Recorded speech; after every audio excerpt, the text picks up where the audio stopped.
Good morning, students. This is sixth part of chapter biotechnology. Our today's topic is competent host for transformation with recombinant DNA. हमारा last topic था vectors के बारे में, ठीक है, cloning vector के बारे में. इसकी हमने वीडियो जो है ब्रीफ में कर ली थी. मैंने आपको वीडियोस, एनिमेटेड वीडियोस पोस्ट कर दी थी. आई होप कि सभी ने वो देख ली होंगी. और अगर किसी को फिर भी कोई डाउट है तो आप मैसेज कर सकते हो. तो आगे हम करेंगे competent host for transformation with recombinant DNA. अब क्योंकि डीएनए जो है हाइड्रोफिलिक मॉलिक्यूल है, it can not pass through cell membrane. Hydrophilic मतलब वाटर लविंग.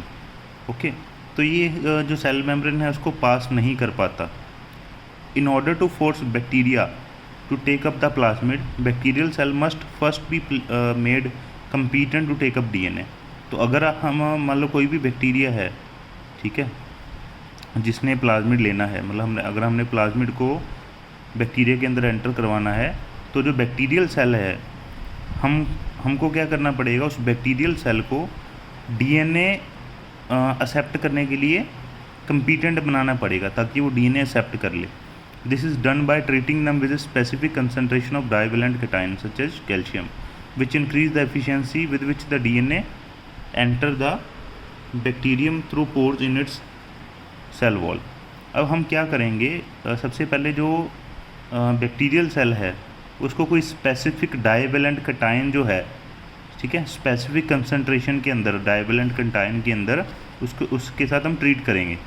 जैसे कि कैल्शियम है डाइवेलेंट कैटायन, उसकी एक स्पेसिफिक कंसंट्रेशन लेंगे, उसके अंदर हम बैक्टीरियल सेल डालेंगे.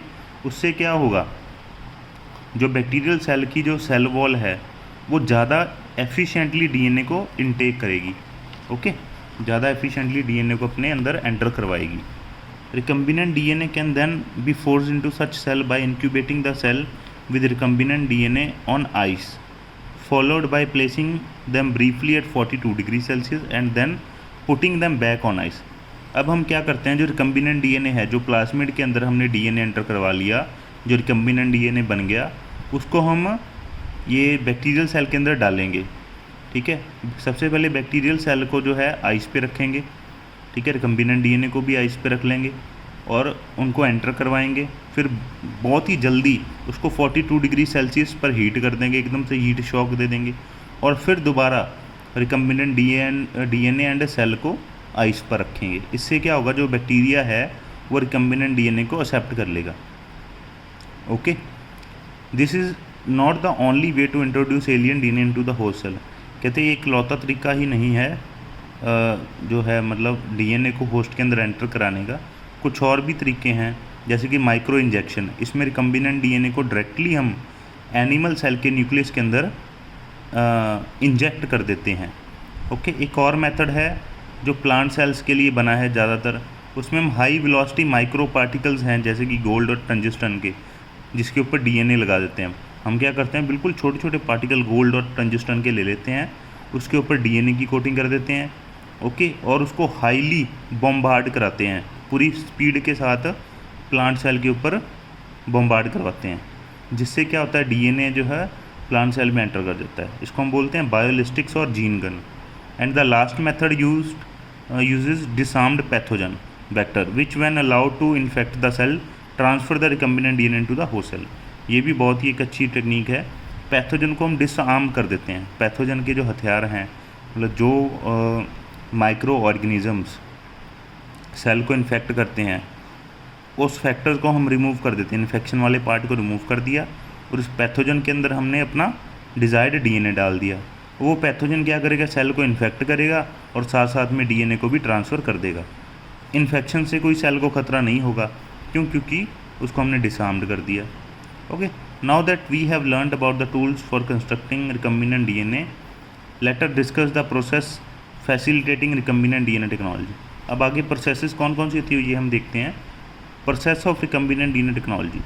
Recombinant DNA technology involves several steps in specific sequence such as isolation of DNA, fragmentation of DNA by restriction endonuclease, isolation of a desired DNA fragment, ligation of DNA fragment into a vector, transferring the recombinant DNA into the host, culturing the host cell in a medium at large scale, and extraction of the desired product let us examine each of step. अब ये steps हैं ये सारे, इसको हम दोबारा देखते हैं। स्टेप क्या है? सबसे पहले तो आइसोलेशन करते हैं डीएनए की। जो हमको डिज़ायर्ड डीएनए चाहिए उसको हम आइसोलेट करेंगे। Fragmentation of DNA by restriction endonuclease. अब जो हमने एक डीएनए निकाल लिया, उस डीएनए का जो हमें पार्ट चाहिए वो हम लेंगे, मतलब डीएनए की फ्रेगमेंटेशन करेंगे रिस्ट्रिक्शन एंडोन्यूक्लियस की हेल्प से। उसके बाद हम क्या करेंगे? Isolation of desired DNA fragments. अब डीएनए की बहुत सारी फ्रेगमेंट्स हो गई, उसमें जो हमको डिज़ायर्ड डीएनए फ्रेगमेंट है हम वो उसको ले लेंगे। Ligation of DNA fragment into a vector. अब डिज़ायर्ड जो डीएनए फ्रेगमेंट है उसको वेक्टर के अंदर लाइगेशन कर देंगे, मतलब जोड़ देंगे। Transferring the recombinant DNA into the host. Recombinant DNA को होस्ट के अंदर ट्रांसफ़र करेंगे। Culturing the host cell in a medium at large scale. अब जो होस्ट सेल है उसको हम कल्चर करेंगे लार्ज स्केल पे, ओके, उसको लार्ज स्केल पे प्रोड्यूस करेंगे। और जब होस्ट सेल लार्ज स्केल पे प्रोड्यूस होगा तो जो हमारा डिज़ायर्ड डीएनए उसके अंदर एंटर हुआ है वो भी लार्ज स्केल पे प्रोड्यूस हो जाएगा। And extraction of desired product, और फिर हम डिज़ायर्ड प्रोडक्ट की एक्सट्रैक्शन कर लेंगे। तो ये हमारे सारे स्टेप थे processes of recombinant DNA technology के अंदर। तो इसको हम नेक्स्ट वीडियो में ब्रीफ में डिस्कस करेंगे भी इसके अंदर कैसे कैसे कुछ क्या होता है। तो ये जो चैप्टर है अपना बायोटेक्नोलॉजी का, ये बहुत ही इंपॉर्टेंट चैप्टर है। इसके अंदर बहुत सारी नॉलेज है जो आपको इन फ्यूचर भी काम आएगी। अगर आप हायर जैसे कि साइंटिफिक लाइन में जाते हो तो उसके लिए जो चैप्टर है बहुत ही ज़्यादा अच्छा है। आगे आइसोलेशन ऑफ जेनेटिक मटेरियल, तो वही सारे स्टेप हो जाएंगे। Cutting of DNA, specific location, amplification, तो ये सारे हम आगे हमारी नेक्स्ट वीडियोस में करेंगे। तो यहाँ तक आप अच्छे से इसको रीड कर लीजिए। Thank you.